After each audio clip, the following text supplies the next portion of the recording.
આપે અમારી જય શ્રી કૃષ્ણ ચેનલને સબસ્ક્રાઇબ ન કરી હોય તો જય શ્રી કૃષ્ણ ચેનલને સબસ્ક્રાઇબ કરી લો, જેથી કરીને આપને નવા નવા વિડીયો આવતા રહે અને આ વિડીયોને લાઈક અને શેર કરો.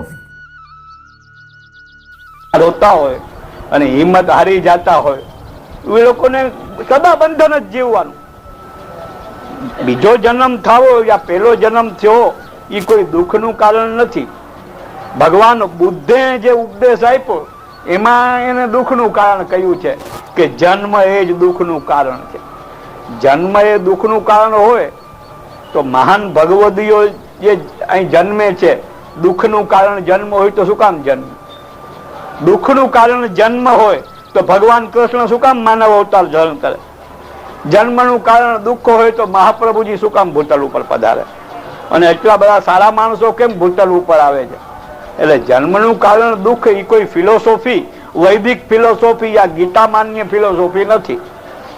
એટલે કહે છે અહીં ભગવાન 15મા શ્લોકમાં કે જે લોકો આવી સાધારણ પરિસ્થિતિની અંદર વ્યથિત નથી થતા અને કંઈક થોડી ઘણી મજા આવે તો એમાં એકદમ ગાંડા નથી થઈ જતા, એવા ધીર પુરુષ જે છે સ અમૃતત્વાય કલ્પતે, એને એવી સ્થિતિ પ્રાપ્ત થઈ જાય છે કે એ જન્મ મૃત્યુનો જે ભેદ સંસારાસક્તિને કારણે થાય છે એ સંસારાસક્તિ દૂર થાય અને આત્માના અસલી સ્વરૂપને જો એ જાણી લે તો એ અમૃત બની જાય છે. એટલે પછી એનું મૃત્યુ નથી એમ એને પોતાને ભાન થઈ જાય કે આવા મૃત્યુથી પછી ભયભીત નથી થતો અને એનાથી કોઈ જાતનો શોક પણ એને થતો નથી. એ તો અમૃત તત્વાય કલ્પ, એ તો મોક્ષને માટે અધિકારી બની જાય છે કે જે આવી બાબતમાં શોક ન કરતા પોતાના ઉપર આવી પડેલ કર્તવ્ય. હવે જે શ્લોક છે એ શ્લોક એવો છે કે એની અંદર આપણા જીવનની એક ફિલોસોફી પણ આપણે સમજી શકીએ છીએ. એની અંદર કે જેને તત્વજ્ઞાન થઈ ગયું છે એ એટલું સમજે છે કે જેને આપણે અસત કહીએ છીએ ને, અસત, એની તો કોઈ સત્તા જ નથી, એનું અસ્તિત્વ જ નથી. અને જેને આપણે સત કહીએ એની કોઈ દી અછત નથી, એનો અભાવ નથી કોઈ દિવસ. આપણે જોઈએ છીએ કે ભગવાન બુદ્ધ જૈનમાં અને ચાલ્યા ગયા, પણ એને કીધેલો ઉપદેશ આજે પણ એટલો ને એટલો ચાલુ છે ને. ભગવાન કૃષ્ણ થોડીક વાર લીલા કરીને એને ભૂતલ ઉપરથી તિરોધાન લીલા કરી અને પધારી ગયા, પણ ગીતા દ્વારા જે સત છે, સદરૂપ સચ્ચિદાનંદ જે ભગવાનનો છે એ તો આજે પણ મોજૂદ છે ને. એ તો અનાદિ છે, અનંત છે અને એનો નાશ થતો નથી. આ શ્લોક જે છે એ દાર્શનિકો જેટલા પણ થયા એ બધાને માટે આ શ્લોક જે છે બહુ અત્યંત પ્રિય લાગે એવો શ્લોક છે કે નાસતો વિદ્યતે ભાવો ન ભાવો વિદ્યતે સત. હવે જુઓ, શંકરાચાર્યજીના સિદ્ધાંતમાં અસત્ય, જગત અસત્ય છે એમ કે છે. ભગવાન અહીં કહે છે કે અસત્ય જેને કહેવાય અસત, એની સત્તા જ નથી, એનું અસ્તિત્વ જ નથી, કલ્પના માત્ર છે. જેમ આપણે છોકરાને કહીએ કે ચૂપ થઈ જા, બાઘડો આવે છે, બાઘડાનું અસ્તિત્વ છે? બાઘડો કાલ્પનિક પાત્ર છે. જે પેલો સાન્ટા ક્લાઉઝ ને એવું બધું આવે પેલા ક્રિશ્ચિયનોના પ્રસંગોમાં, એ બધું કાલ્પનિક છે.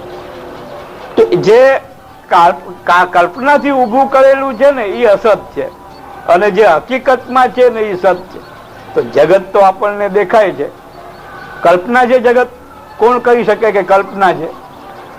કલ્પના થઈ જાય જ્યારે આપણે નહીં હોઈએ ત્યારે આપણા લોકો આપણી ભાવના કરશે, કલ્પના કરશે, પણ આપણે છીએ ત્યાં સુધી તો કોઈ કલ્પના નથી ને, એ અસ્તિત્વ છે.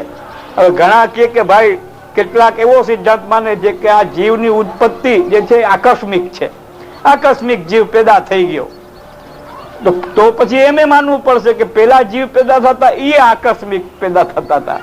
આજે જો આકસ્મિક પેદા થઈ ગયા, કોઈ ભગવાને પેદા નથી કર્યા કે કોઈ સૃષ્ટિવાદ કે કઈ આપણે ના માનીએ, નાસ્તિક ભાવથી કહીએ કે આ ફેરું જીવ પેદા થઈ ગયો હતો, તો પેલા પણ આકસ્મિક પેદા થયો હતો. ને ભવિષ્યમાં એ પેદા થાય એ આકસ્મિક પેદા થાય. એટલે આ વાત તો આવીને ઊભી જ રહી કે હું, તું ને આ બધા પેલા પણ હતા, આજે પણ છીએ ને આવતીકાલે પણ રહેશું. એ વાત તો આવીને ઊભી ને. એટલે ભગવાન કહે કે અસત શું છે? આપણા મહાપ્રભુજીએ બહુ સુંદર વસ્તુ સમજાવી છે કે જગત જે છે ને દેખાય છે એ ભગવાને ઉત્પન્ન કરેલું છે. જગત કાર્ય અને એનું કારણ ભગવાન છે. આજે આપણે જોઈએ તો કાર્ય કારણ ભાવ એકદમ વ્યાજબી, એના વગર કઈ થતું જ નથી. પુત્ર છે તો પિતા છે તો પુત્ર છે, પિતા ના હોત તો પુત્ર કેવી રીતે? દરેકનું કાર્ય. આપણે એક ટેબલ જોઈએ તો આ ટેબલ સુતારે ગયડું છે. ટેબલ એનું કાર્ય ને કારણ સુતાર. માઇક હોય કે ગમે એ હોય, કોઈ બી ચીજ એવી નહીં જગતમાં તમે ગોતી નહીં શકો કે જેનો આધાર પાછળ નહીં હોય. તો જગત આપણને દેખાય છે, આપણે અનુભવીએ છીએ, એનો આધાર જો કઈ ના હોય તો આકસ્મિક ઉત્પન્ન થઈ ગયું છે. એ તો કોઈ તર્કથી સિદ્ધ થતું નથી. એટલે કે છે કે જગત સત્ય છે, કારણ કે ભગવાન ઉત્પન્ન જગતને પેદા કરનાર ભગવાન સત્ય છે, તો એના દ્વારા પેદા થયેલી વસ્તુ અસત્ય ના હોઈ શકે. એ વાતનો અહીં ગીતા દ્વારા. તો અસત્ય શું છે? અસત્ય છે આપણી અહંતા, મમતા અને એને કારણે ઉત્પન્ન થતો ભ્રમ. એ અસત્ય છે. આપણે જૈનમાં એ સત્ય, આપણે જીવીએ છીએ એ સત્ય, અને આપણો અંત આવી જાય એ સત્ય. પણ આપણે એમ માનીએ કે આપણે જુવાન જ રહેવું, કે આપણો કોઈ દી અંત આવશે જ નહીં, બીજા બધા ભલે મરી જતા હોય પણ ભાઈડો જીવતો જ રહેવાનો છે. એવો જે ભ્રમ છે એ ભ્રમ મિથ્યા છે. આ મારું, આ તારું, મારું હોય એ સુખી થાય અને તારું હોય એ ઘોયડું દુઃખી થાય, એમ આપણે માનીએ, પણ એ પ્રમાણે કઈ થતું નથી. તો એ બધા ભ્રમ છે હંતા મમતાના. એટલે સંસાર મિથ્યા છે. સંસાર એટલે શું? સંસાર મિથ્યા છે એટલે આપણે એમ સમજવા માંડ્યા કે પતિ મિથ્યા, પત્ની મિથ્યા, દીકરો મિથ્યા. એવું જો કોઈ ઘરમાં ભગતડું બની જાય તો ઘરવાળા મરાઈ રહે, કાયમને માટે સંઘર્ષ થઈ જાય જો એને સંસાર માનીને થૂથું કરવા માંડશો તો. પતિ સંસાર નથી, પત્ની સંસાર નથી, દીકરો સંસાર નથી. એવી જેને ઘેલછા થઈ ગઈ હોય કે હું ભગવતી થઈ ગયો ને આ બધા તુચ્છ સંસાર છે મારી પત્નીને. સંસાર કઈ ઈ સંસાર નથી, કોઈ વસ્તુ સંસાર નથી. આપણી ખોટી ભાવના ને ખોટી કામના ને ખોટી માન્યતા છે ને એ મિથ્યા છે. પતિ મિથ્યા નથી,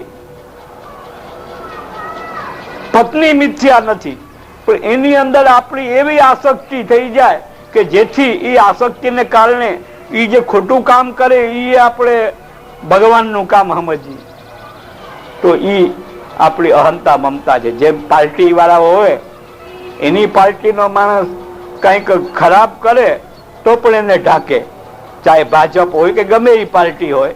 એની અંદરનો માણસ ખોટું કામ કરે એને ઢાંકવાની બધા ઉપરથી લઈને નીચે સુધીના કોશિશ કરે, અને બીજી પાર્ટીનો કોઈક સારું કામ કરે ને તો એમાં પણ છિદ્ર ગોતવાની કોશિશ કરે, સારામાંથી ભૂંડું ગોતવાની કોશિશ કરે. આનું નામ સંસાર. કે આ કાલ્પનિક છે, એમાં ખરાબ નથી, છતાં પાર્ટી બાજીને કારણે એમાંથી પણ કંઈક ખરાબ શોધી લે છે. કાંઈ ના હોય તો કે એના અહીં પૈસા બેંક બેલેન્સ, ભાઈ એનું બેંક બેલેન્સ કાંઈ અહીં છુપાયું નથી, બધું રજૂ કરી દીધું. તો કીધું સ્વિટ્ઝરલેન્ડમાં ક્યાંક બેંકમાં જમા હશે. આપણે સારો માનવા તૈયાર જ નથી થતા, કારણ કે આપણે સારા નથી, બીજાને ક્યાંથી સારા માની શકીએ? આપણે સારા હોય તો આપણને સારા માનતા હોય તો બીજાને સારા માનવાનું મન થાય આપણને. તો આપણે સારા થવાનો કે સારા માનવાનો દોડ જરૂર કરી શકીએ, પણ આપણે સારા નથી, કારણ કે આપણને બીજામાંથી સારામાંથી ખરાબ દેખાય છે. આપણે એટલે તમને મને કોઈને અંગ્રેજી ધ્યાન નથી કહેતો, જનરલ વાત કરું છું. તો અહીંયા જે આ મિથ્યાનો સિદ્ધાંત છે કે જગત મિથ્યા છે, એ સિદ્ધાંતને ફટકો છે આના કે જગત મિથ્યા નથી. કારણ કે જો જગત ને અસત્ય હોય તો એની સત્તા દેખાય જ નહીં, અને ભગવાન કે અસતની સત્તા દેખાતી નથી. પત્ની દેખાય, પતિ દેખાય, પણ અહંતા મમતા દેખાય જ કોઈને? અહંતા મમતા કેવી છે? એનું કોઈ રૂપ રંગ બતાવી શકશે કોઈ? નથી. ફૂલ દેખાય છે પણ ફૂલની સુગંધ કેવી છે બતાવો, નાકથી સૂંઘીને મહેસૂસ કરી લ્યો. એવી રીતે અસતની સત્તા જ નથી અને સતની અછત નથી. સત જે છે જગત એ પેલા પણ હતું, આજે પણ છે ને આવતીકાલે પણ રહેશે. કોઈ કે ભગવાન હકેલી લે ત્યારે તો ગયું ને જગત, તો કે હકેલી લે ભગવાન, એમ હકેલું તું પેલા ને પછી પાછું ફૂંક મારીને કાઢ્યું. એ પાછું એ પરંપરા તો ચાલુ જ છે ને, પ્રલય થઈ જાય પછી પાછું ભગવાન સૃષ્ટિનું સર્જન કરે છે. એ તો આપણા પુરાણો કે જ છે. એટલે જગત સત્ય છે અને એ ગીતામાં ભગવાન કે છે, એટલે એની સત્તા દેખાય છે આપણને, અને જે અસત છે એની સત્તા દેખાતી નથી. સંસાર છે, મારું તારું બધું કરીએ છીએ, પરંતુ એ કઈ દેખાય છે? એ કઈ દેખાતું નથી. તો મનની અંદર કલ્પના જ કરે છે. તો જેને તત્વદર્શી છે એ બંનેને બરાબર જોવે છે. એવી રીતે સત્ય શું છે એ પણ પીછાણે છે, અને અસત્ય શું છે એ પણ પીછાણે છે. મેં તમને દાખલો કહ્યો હતો કે આપણે એમ માનીએ કે સંસારી અજ્ઞાની કહેવાય, અને જે બાવાજી હોય પેલી આશ્રમમાં પડ્યા રહેતા હોય એ જ્ઞાની જ કહેવાય. એવું નથી. એક દાખલો બે આપ લોકોને આપ્યો તો પાછો યાદ કરાવું કે એક જણાનો ભાઈ મરી ગયો, તો એક બાવો આવીને આશ્વાસન આપે કે હાથમાં તો 1000 અમર છે, એમાં હું રોવું ને, એ તો ભગવાનના ચરણોમાં પ્રાપ્ત થઈ ગયો ને, એ તો મુક્ત થઈ ગયો, અહીં હતો તો ટાઈફોઇડ થયો તો પરાણું થયું હતું, હવે વાં એને કાંઈ ન થાય. આવું બધું આશ્વાસન આપતો હતો. અને એ માણસ એનો ભાઈ મરી ગયો તો એમ તરત થોડું રોવું બંધ થાય. ધીરે ધીરે 2-3 દિવસે કંઈક સાજો થયો, કંઈક વ્યવહારમાં કરવા લાયક થયો. એક દી ઘોડે ચડીને બીજા ગામે જતો હતો, એ બાવાની મઢુલી પાસેથી નીકળ્યો તો બાવો આયા કરીને છાતી કૂટતો હતો. અરે બાવાજી હું થયું ઘડીકમાં તો બોલી ના કે માંડ બોલ્યા કે મારી બકરી મરી ગઈ. અરે ભાઈ, કાલ સવારે હજી 3 દી પહેલા તું આવીને અને મને આશ્વાસન આપતો હતો, 1000 અમર નો ઉપદેશ આપતો હતો ને આમ કેમ? તો કે ભાઈ તારો હતો પણ બકરી મારી છે. આવી રીતે હંતા મમતા છે ને, એ કોઈ જેનું અસ્તિત્વ ના હોય એવી વસ્તુ છે. પોતાના ભેજાની ઉપજ છે મનુષ્યના, કે એના ભેજામાં જે કઈ આવી જાય એ આવી જાય. તો એવી રીતે અસત્યની સત્તા નથી અને સત્યની અછત નથી. આજે તત્વજ્ઞાની હોય એ જાણે, અને તું આ બધું ભૂલી ગયો એટલે તને તત્વની વિસ્મૃતિ થઈ ગઈ છે. હવે 17મો શ્લોક કહીને પછી આનો ઉપસંહાર કરું છું હું આજના દિવસનો.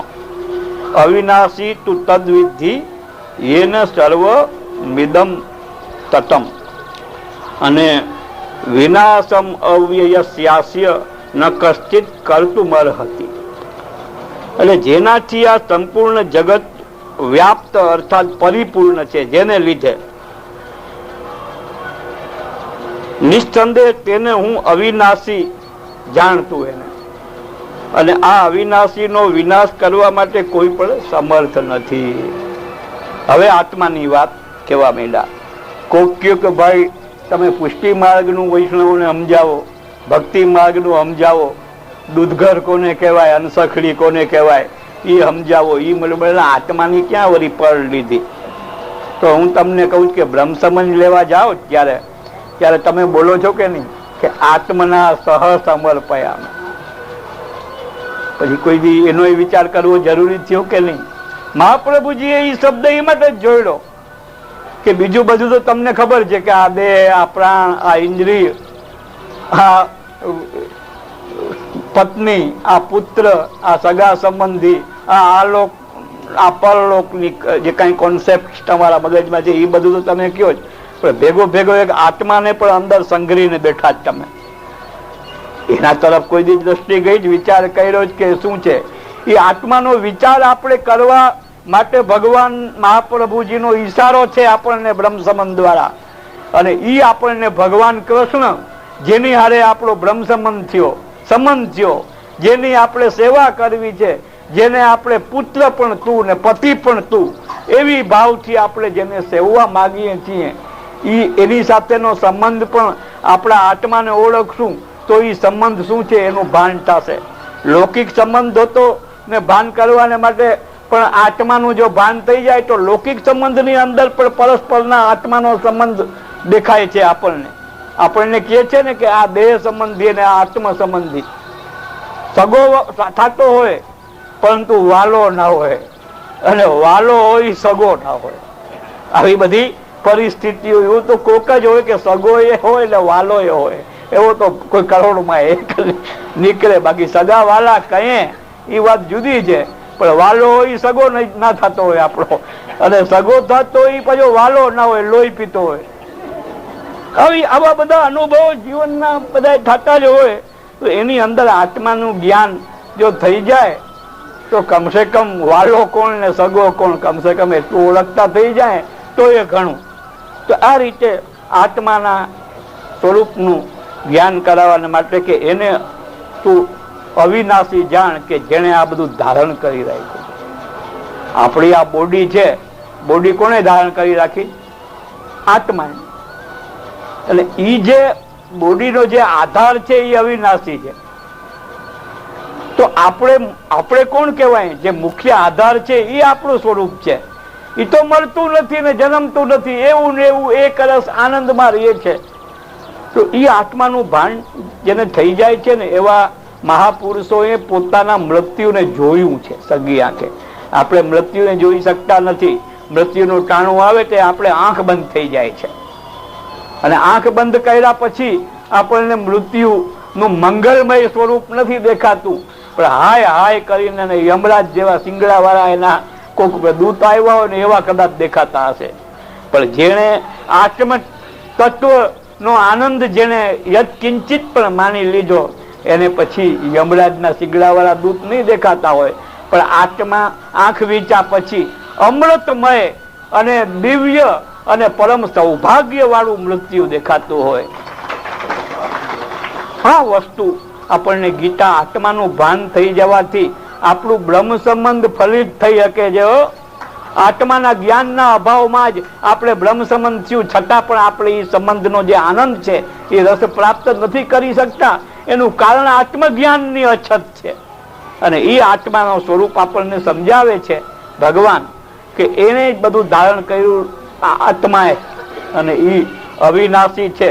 અને તમે આત્મા છો એમ તમે સમજી જાઓ તો તમે પણ અવિનાશી છો. ભગવાને શું કહ્યું કે હું તું ને આ બધા રાજા પેલા પણ હતા, આજે પણ છે અને પછી પણ છે. તો ભગવાને આપણી અર્જુનની અને બીજા રાજાઓની પોતાની સાથે સરખામણી કરી દીધી કે જેમ હું અવિનાશી છું એમ તું પણ અવિનાશી છે, અને તું જેમ અવિનાશી છે એવી રીતે તે રાજાઓ બધા છે ને એ અવિનાશી છે, પણ એને એના આત્માનું ભાન નથી એટલે એને વિનાશી છું એવું લાગ્યા રાખે છે. એની દ્રષ્ટિ દેહ ઉપર જ છે. આગળ ઉપર ભગવાન કહે છે કે તું દેહની દ્રષ્ટિએ વિચાર કર તો પણ તારું રોદણું ખોટું છે, અને આત્માની દ્રષ્ટિએ વિચાર કર તો પણ તારું રોદણું ખોટું છે. તો ત્રીજી કઈ દ્રષ્ટિ છે કે જેને કારણે તું રડી શકે? આ વાત કહી. એટલે આત્મા અવિનાશી છે અને દેહ વિનાશી છે. આનું પૃથક્કરણ કરી અને ભગવાને જે જ્ઞાન આપ્યું આ જ્ઞાનને સાંખ્ય જ્ઞાન કહેવાય. સાંખ્ય જ્ઞાનની અંદર એક જ્ઞાન અને પછી એ જ્ઞાનની સાર્થકતા, આ બે સાંખ્ય. અને સાંખ્ય એટલે મારી દ્રષ્ટિએ મને એમ લાગે છે કે જેમ સંખ્યા થી જ્ઞાન શરૂ થાય છે આપણું, એકડે એક બગડે બે, સંખ્યાથી શરૂ થાય છે ને જ્ઞાન, એકડિયા બગડાથી જ શરૂ થાય છે. એમ તત્વજ્ઞાનનું જ્ઞાન સાંખ્યથી શરૂ થવું એક પ્રકારનું ગણિત જેવી વાત છે. એની અંદર એ તત્વજ્ઞાન એ આત્માનું જ્ઞાન છે, અને એ જીવનમાં ઉતારવાને માટે બુદ્ધિ જે છે એ બુદ્ધિને કેળવવી પડે. એ આ બીજા અધ્યાયમાં સાંખ્ય યોગ છે, એમાં ભગવાન આત્મજ્ઞાન કરાવી અને પછી બુદ્ધિની સ્થિરતા કેમ થાય, અને બુદ્ધિ સ્થિર થઈ ગઈ હોય એ વ્યક્તિના ગુણધર્મો કેવા એવું અર્જુન પૂછે છે. એના જવાબમાં ભગવાન કહે છે. એટલે આ સાંખ્ય યોગની અંદર આત્મા અવિનાશી છે, અજર અમર છે, દેહ વિનાશી છે અને નાશવંત છે. આવું જ્ઞાન જે છે એ આપણી બધી ચિંતા, બંધન અને દુઃખને દૂર કરનારું આ જ્ઞાન માત્ર છે. અને એ જ્ઞાન જો અનુભવનો વિષય બને તો પછી જ્ઞાનનો જે આનંદ છે, રસ છે, એ રસાનુભૂતિ પણ આ તત્વજ્ઞાનમાં આપણને થઈ શકે છે. એટલે આપણે 17મા શ્લોક સુધી વાંચ્યું. હવે આગળના જે શ્લોકો છે એનો વિચાર આપણે 31મી તારીખે રવિવારે હું સ્પેશિયલ આ માટે જ આવીશ અહીં ત્યારે કરીશ.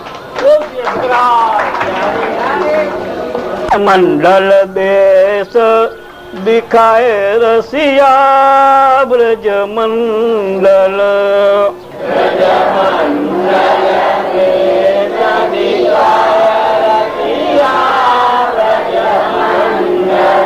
બ્રજ મંડલ દેશ દિખાય રસિયા બ્રજ મંડલ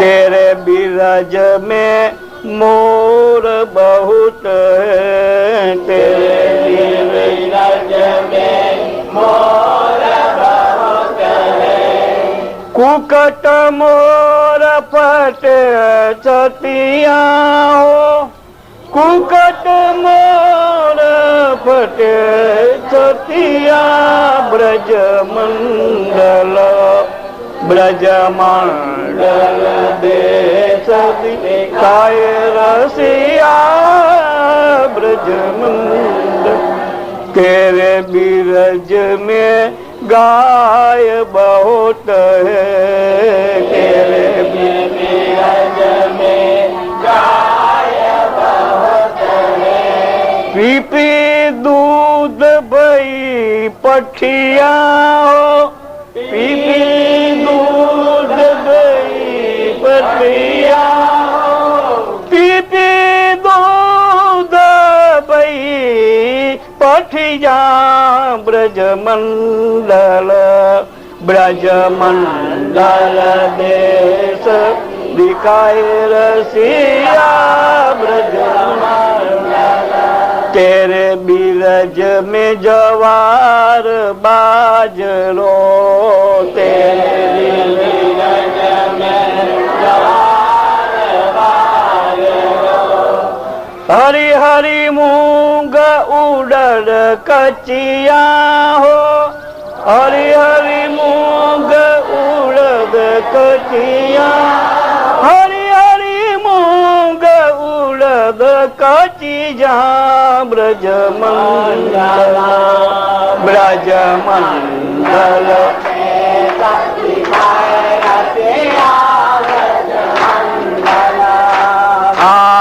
तेरे बिरज में बंदर बहुत है,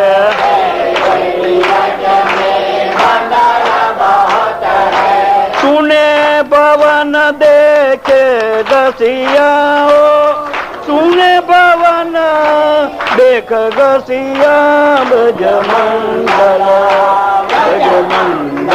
देख दिखाए पुरुषोत्तम प्रभु की छवि निरखत,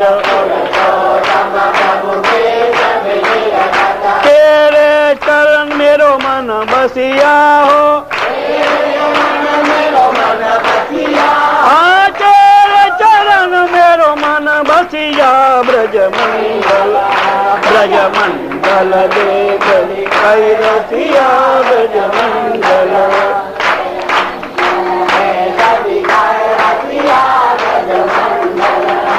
वाह वाह वल्लभा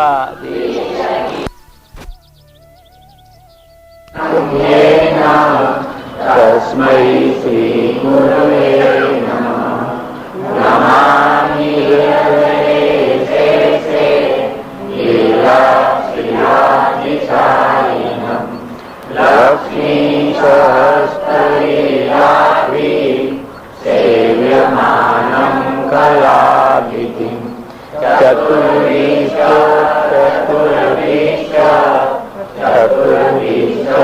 निविष्टथा तद्विराजते योऽसौ पञ्चजालये नमः।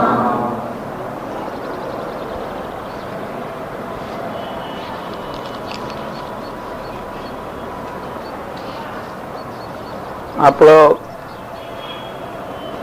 બીજા અધ્યાય શું થયું?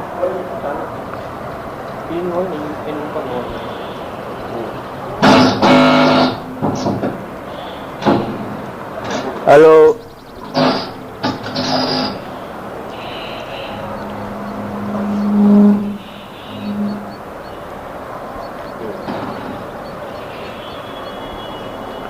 હલો હલો, આવી ગયો. 16મો શ્લોક કરીને પૂરું કર્યું હતું, જેમાં ભગવાને એમ આજ્ઞા કરી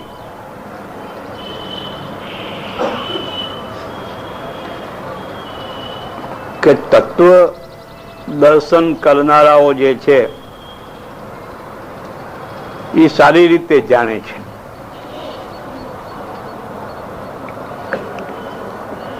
કે અસત પદાર્થ છે એનું અસ્તિત્વ જ નથી અને સત પદાર્થની અછત ક્યારે નથી. એ જ વિષયને સૂત્રના રૂપમાં કહી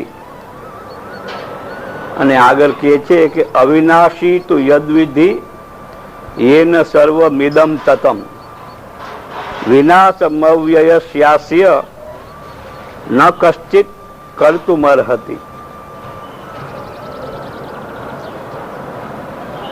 જ્યાં કહ્યું ને કે અવિનાશી કોણ છે, તો કે જેનાથી આ પૂરું જગત વ્યાપ્ત પરિપૂર્ણ છે, નિસ્સંદેહ એટલે કોઈ જાતની શંકા રાખ્યા વિના એને અવિનાશી તરીકે તું જાણ. અને આ અવિનાશી છે એનો નાશ કરવાને માટે કોઈ સમર્થ નથી. આગળ જે કઈ નાશ થાય છે એ બધા પદાર્થો, સ્થૂળ પદાર્થો ની અંદર કઈ રીતે ચેતના આત્મા અવિનાશી તરીકે રહે છે એ વસ્તુ બતાડવા માંગે છે.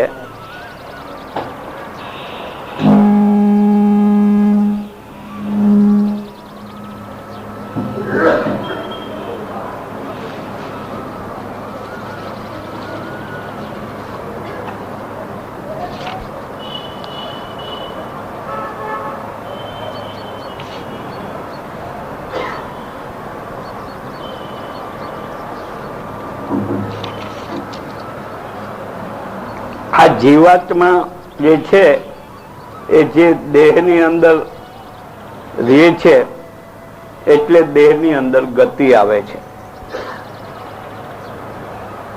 અને એ માટે એના વિશેષણો આપે છે કે અનાશીન અને અપ્રમેય. અપ્રમેય એટલે શું?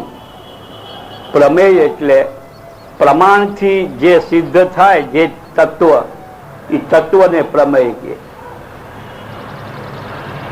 જેમ કે મહાપ્રભુજીએ પ્રમાણો બતાવ્યા, ગીતા, ભાગવત, એ પ્રમાણોથી જે સિદ્ધાંત સિદ્ધ થાય એ સિદ્ધાંતને પ્રમેય કહેવાય અને એ સિદ્ધ કરનારા શાસ્ત્રોને પ્રમાણ કહેવાય. દાખલા તરીકે આપણે રસ્તા ઉપર ચાલ્યા જતા હોય અને તરસ લાગે, કોઈને પૂછીએ કે આસપાસ ક્યાંય જલાશય છે, કોઈ બતાવે કે હા અહીંથી થોડાક દૂર જાઓ, ત્યાંથી લેફ્ટ સાઈડમાં વળી જાજો, ત્યાં પાણીનો જલાશય છે. એટલે આપણે ત્યાં પહોંચીને અને આપણા ગ્લાસ યા લોટી હોય એમાં જલ ભરીએ અને પીએ અને આપણને તૃપ્તિ થાય. આ નાની સ્ટોરી તમને કહી. આના અંદર પ્રમાણ, પ્રમેય, સાધન અને ફળ આ ચારે આવી જાય છે. તો